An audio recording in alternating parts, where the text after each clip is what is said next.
So Brighton 0, Arsenal 0. 21 shots against 8 shots. Back down to reality, Kenny Ken. What did you make of that? Well, like the theme of this video should be reality kicked in. Not kicks in, kicked in. We thought we turned a corner with Aubameyang. Aubameyang still out of sorts. Still lost that yard of pace. Still not working hard enough. We thought we turned the corner with Smith Rowe. People say that he was our best player today. Yes, he was on the ball a lot, but he was, again, holding the ball too long, not releasing it, and then making bad decisions in the final third. We thought we turned the corner in terms of right back, Tommy Asu. He got ruined by Cucurella. Ruined. We thought our midfield was going to be, going to be a credit today, but they weren't. We've made Jacket be world class when we know he isn't. Brighton were first to every second ball. They got in amongst us. They had attempt after attempt. Had they had Aubameyang and Lacazette up front, Lacazette up front, I think they would have been 3 or 4 up. If they won 4-0 today, no one would have complained. And that's the problem. That's the thing with these people. We've been slagged off subtly by people on Twitter. People trying to gain attention and gain likes and more followers by slagging people off who have concerns about this team. We've got an estate agent who embarking. Now that person has got no football knowledge whatsoever, that person seems to confuse their football knowledge with the amount of followers they have. And all they do is soundbite, just trying to say the right thing. You had people now saying, "Oh, I feel bad for having a go at Arteta." It's not about Mikel Arteta. It's about Arsenal Football Club and the progress which we need to have made.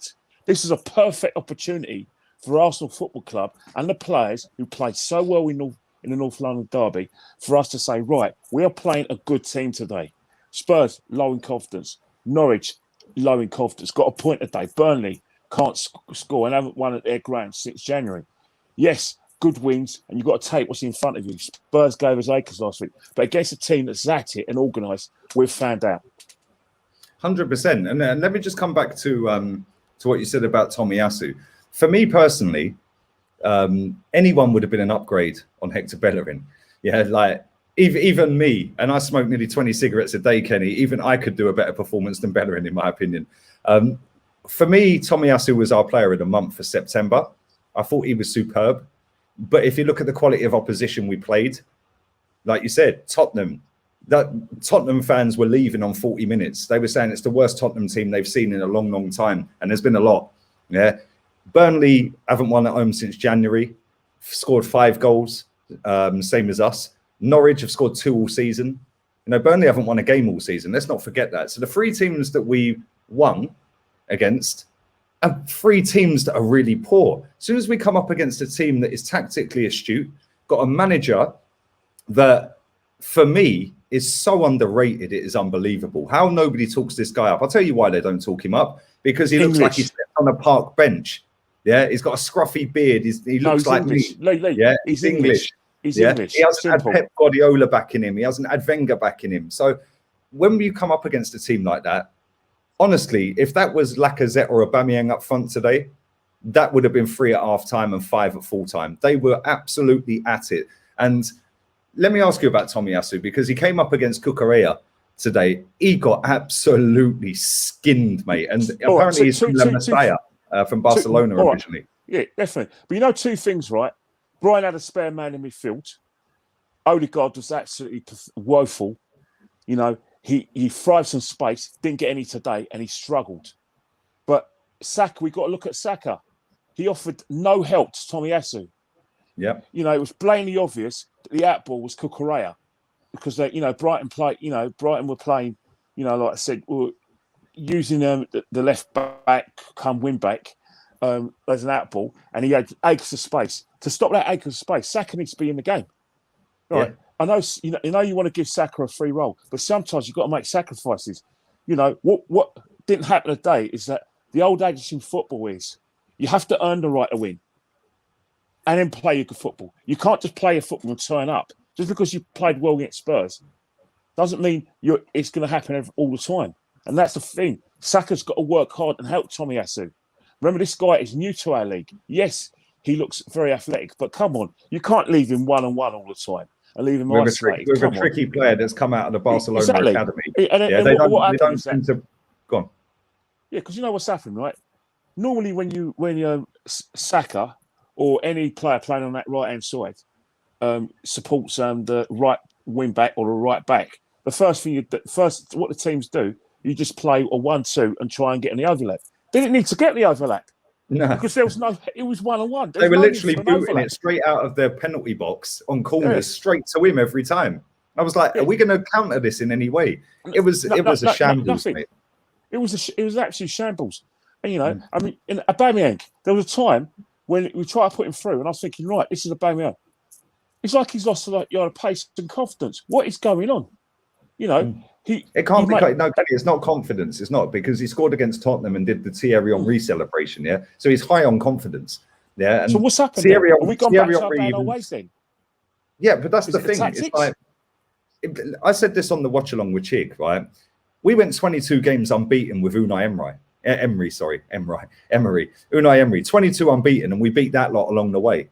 Yeah, we beat Tottenham in that 22 unbeaten. Yeah, and it's like, I look at it and I think he still got sacked because it weren't good enough. But we always turn up against Tottenham.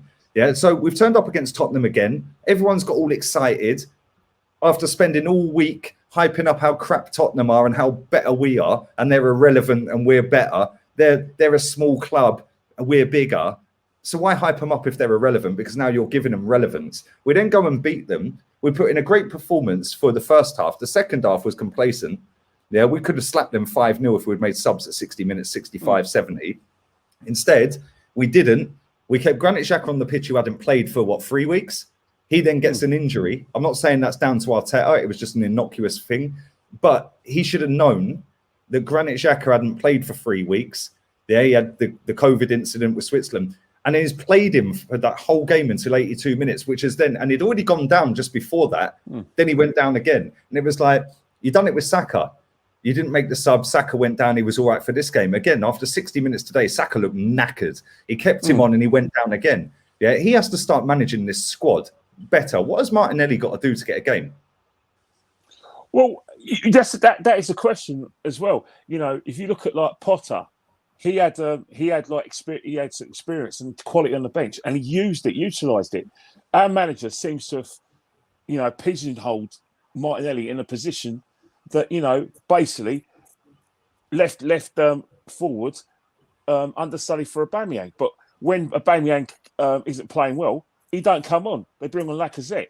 So again, has the manager pigeonholed certain players to the extent that he can't get them into that first 11? Has AZ Maitland-Niles been pigeonholed into a position where he can only play one substitute these days? That's all he is, a time-wasting sub.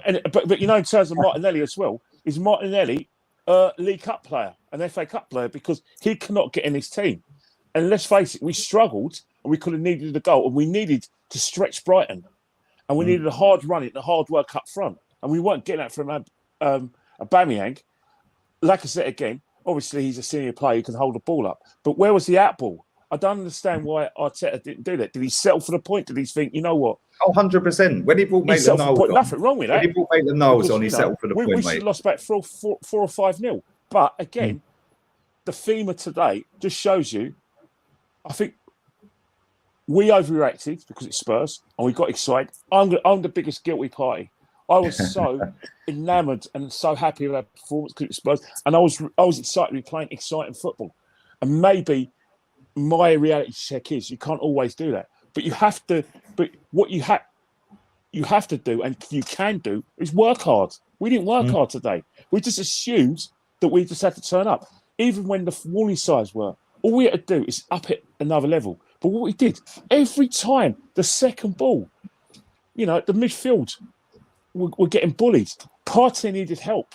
You know, sometimes when a team is bullying you like that, you have Lokonga, and then you have with bit of steel alongside Lokonga and Partey and Ainsley Maitland-Niles. Yes, it's not exciting and it's not forward thinking, but come on, look at the game and look at the situation.